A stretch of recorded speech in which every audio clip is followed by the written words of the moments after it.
Hello বন্ধুরা, good morning সবাইকে। আশা করছি তোমরা সবাই খুব খুব ভালো আছো। আমি খুব ভালো আছি, কিন্তু দেখে বুঝতে পারছো আমি আজকে বাড়িতে নেই। তো 24 বছর পর আমি দিদি বাড়ি এসেছি আজকে। আর এটা হচ্ছে লাউহাটি থেকে অনেক দূর, মানে ভাঙড়।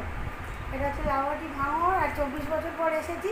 তো আসার বেরোনোর সময় তোমাদের দেখাতে পারিনি, আর রাস্তাঘাটে এত জ্যাম থাকে জানো বাস গাড়িতে, আর সেই সময় জন্য ভিডিও করতে পারিনি, কারণ তোমরা কিছু শুনতেও পাবে না, আর মানে করাও যাবে না। পুরো সারা রাস্তা ট্যাপু হচ্ছে, আর ভিড়ভাড়টা বাসের মধ্যে ঝাঁকুনি, তো যাই হোক করতে পারিনি। আর এই যে দিদিকে দেখাচ্ছি, আর দেখো আস্তে আস্তেই এখানে মেয়ে, এই যে দিদি এক গাদা মিষ্টি দিয়েছে, তারা দেখাচ্ছি। এক গাদা মিষ্টি নিয়ে খাটের ওপর মেয়ে বসে পড়েছে। আসার সঙ্গে সঙ্গেই মানে এই সবে এসেছি, আর এসে ড্রেস চেঞ্জ করলাম, করে নিয়ে হাত পাটা ধুয়ে আর এই যে ব্লগটা শুরু করলাম এখান থেকেই। এই হচ্ছে দিদিদের ঘর বাড়ি। তো দিদি মানে বাড়িটাও নতুন করেছে, নতুন মানে এই জায়গায় বাড়ি ছিল, তো ওটা এখন নতুন করে আবার করেছে। আর এই যে এই হচ্ছে দিদিদের আরেকটা রুম। তো ওই ঘরটা মোটামুটি বেশি ভালো করে কমপ্লিট করেছে, যেহেতু নতুন করেছে, এবার আস্তে আস্তে এটাও করবে। আর এই যে এই হচ্ছে আমার দিদি। তো 24 বছর ওর বিয়ে হয়ে গেছে, মানে 25 বছর বিয়ে হয়েছে, মেয়েরই 24 বছর বয়স। আর আমি এই এখন আসলাম, ওর যখন বিয়ে হয় আমি 5-6-এ পড়ি। হ্যাঁ, এত বছর মানে দিদির সাথে দেখা হয়েছে, সবই হয়েছে। দিদিদের মানে মাসি বাড়ি গেছি, সব জায়গায় দেখা হয়েছে, ও আমাদের বাড়িতে গেছে, কিন্তু ওর শ্বশুরবাড়িতে আমি আসিনি। এই প্রথম পা রাখলাম ওর পিঠেতে।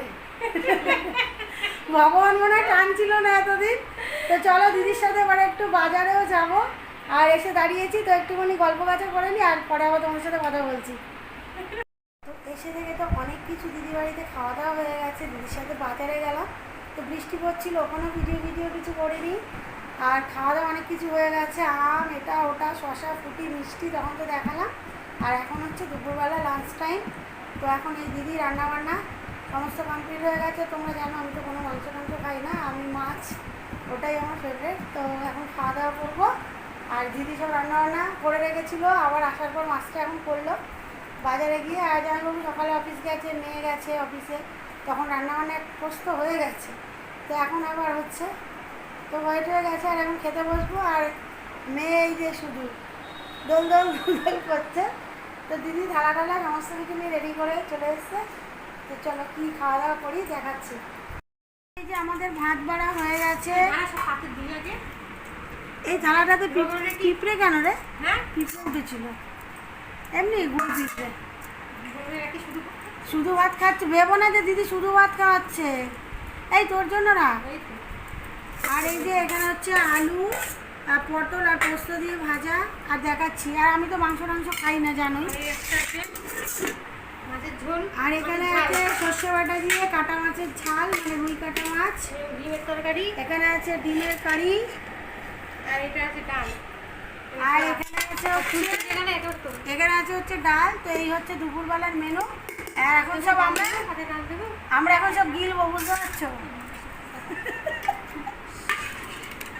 দিদি বলছে এসব কী কথা, শুনতে পাচ্ছ? তো চলো খাওয়া দাওয়া করে নিই। আর এই যে দিদিকে আমাদের খেতে দিচ্ছে বসে বসে, ও 2 দেখিয়ে দিয়েছে, মানে আমাদের 2বারই খেতে দেবে, 3বার না। তো চলো খাওয়া দাওয়া করে নিই, তোমরাও খাওয়া দাওয়া করো।